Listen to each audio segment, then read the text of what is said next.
Assalamualaikum warahmatullahi wabarakatuh.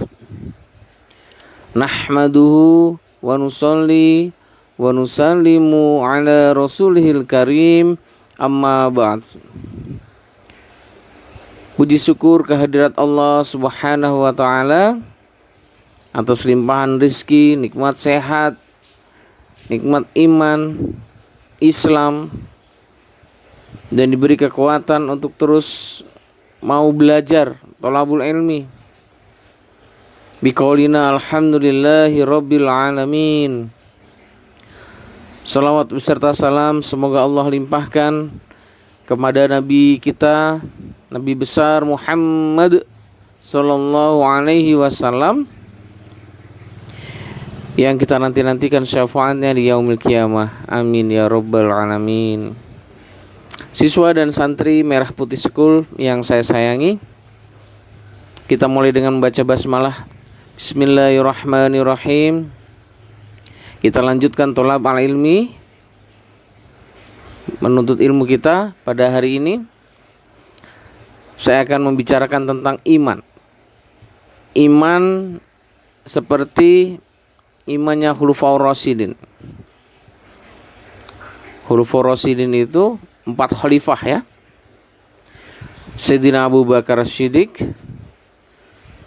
Sayyidina Umar bin Khattab, Sayyidina Utsman bin Affan, dan Sayyidina Ali bin Abi Thalib. Kita belajar iman dari beliau-beliau. Mereka itu manusia biasa juga, tapi berbeda dengan manusia yang lain. Mereka adalah orang-orang yang mendapatkan petunjuk dari Allah dan mendapatkan gelar radhiyallahu anhu. Hal ini perlu kita renungkan betul-betul. Kita ini menghadapi masalah yang panjang di dunia ini. Perasaan kita panjang di dunia ini gitu ya. Itu aja rasanya udah kewalahan gitu. Negara itu sudah orang sangat ribut, berpikir keras, masalah ekonomi, sosial, budaya, dan lain sebagainya. Belum penyakit, pandemi di setiap negara. Semuanya berpikir keras, kewalahan. Dokter-dokternya saja, orang-orang kesehatannya saja, justru malah banyak yang tertular. Ini baru ngomongin dunia saja, itu sudah kewalahan. Nah, nantinya ada dunia atau kita sebut akhirat setelah dunia ini, yang lebih lama lagi, yang selama-lamanya, yang jutaan tahun, yang triliunan tahun, yang tidak ada habis-habisnya. Kita tanamkan dalam hati kita, setelah dunia ini nanti ada akhirat. Maka kemarin sudah kita bahas bahwa Allah menciptakan manusia itu untuk kampung akhirat gitu. Dunia ini, alam semesta ini diciptakan untuk manusia, tetapi manusianya diciptakan untuk akhirat, bukan di sini. Bukan untuk di sini. Di sini hanya lewat. Maka kita harus tanamkan dalam hati, kita beriman bahwa ada kampung akhirat. Walaupun kita belum pernah melihat akhirat, tapi kita harus yakin karena berita mengenai akhirat ini sudah sampai kepada kita melalui makhluk-makhluk suci, utusan-utusan Allah, para nabi dan rasul. Ada 124.000 nabi, semua membawa berita yang sama. Yang disampaikan ya, hai manusia, kamu di dunia beberapa hari ini, kemudian di akhirat selama-lamanya. Begitu, seluruh para nabi membawa berita yang sama. Maka kita ini yakinnya pada akhirat harus melebihi yakinnya kita pada tempat-tempat yang ada di dunia ini. Ada yang sudah pernah ke Jepang? Kalian sudah pernah ke Korea? Baru ngeliat fotonya atau ngeliat Doraemon? Kebanyakan belum berangkat ya, belum ke sana ya. Tapi yakin bahwa Jepang itu ada. Kenapa? Karena banyak orang bercerita Tokyo begini, ya kan? Kita ngelihat Doraemon aja udah percaya padahal itu imajinasi. Padahal cerita tentang Jepang hanya dari beberapa orang. Tapi kita sudah yakin bahwa Jepang itu ada. Kita belum ke sana loh. Kalau ada orang yang mengatakan bahwa Jepang itu tidak ada, kita langsung akan mengatakan bahwa orang itu orang gila. Wah, gak sekolah lo, kan gitu kan. Wah, orang gila nih, gitu. Bahwa Jepang itu ada, gitu. Kita akan mengatakan orang itu bodoh, primitif. Padahal yang cerita manusia biasa. Tapi kita sudah begitu yakinnya. Begitu yakinnya. Yang belum tahu juga di Korea, belum pernah ke Korea kan?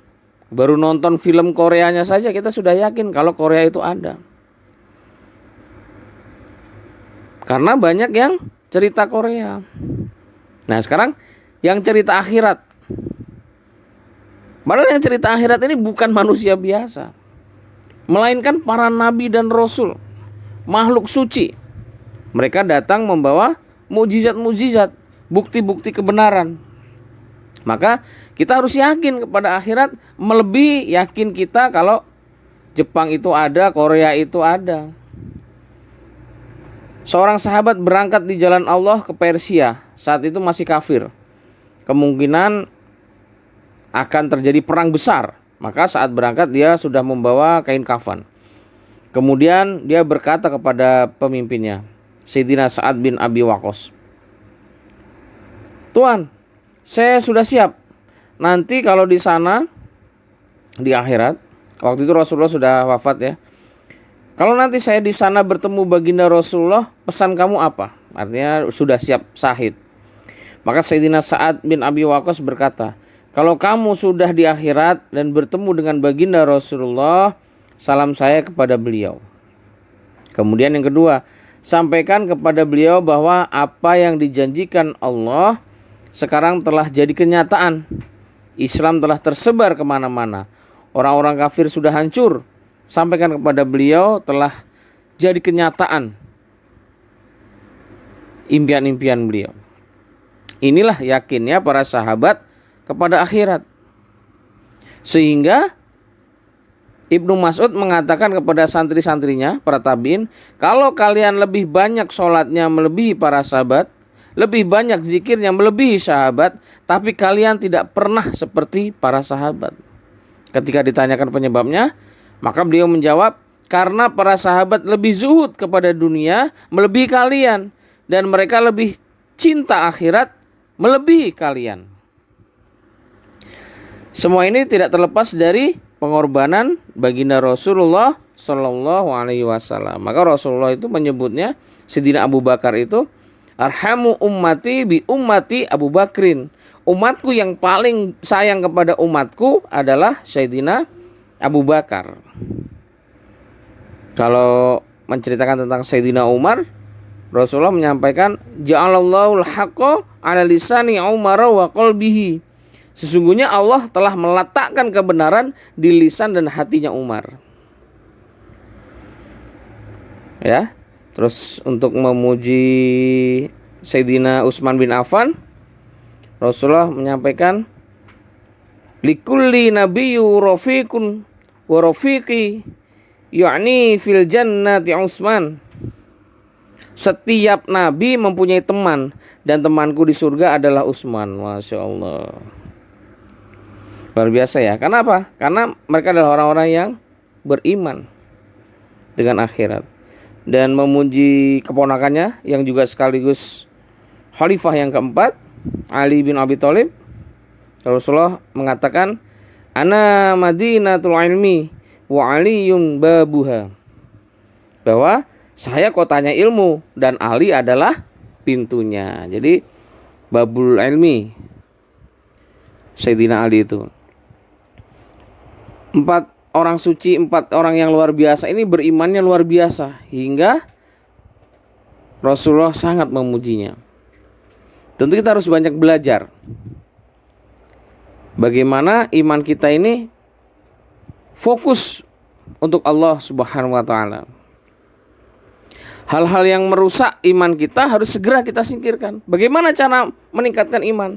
Yaitu kita bicara tentang perkara-perkara iman. Gitu, ya. Nanti kita bicarakan terus tentang iman sehingga untuk meningkatkan keimanan kita. Sementara ini dulu yang bisa saya sampaikan.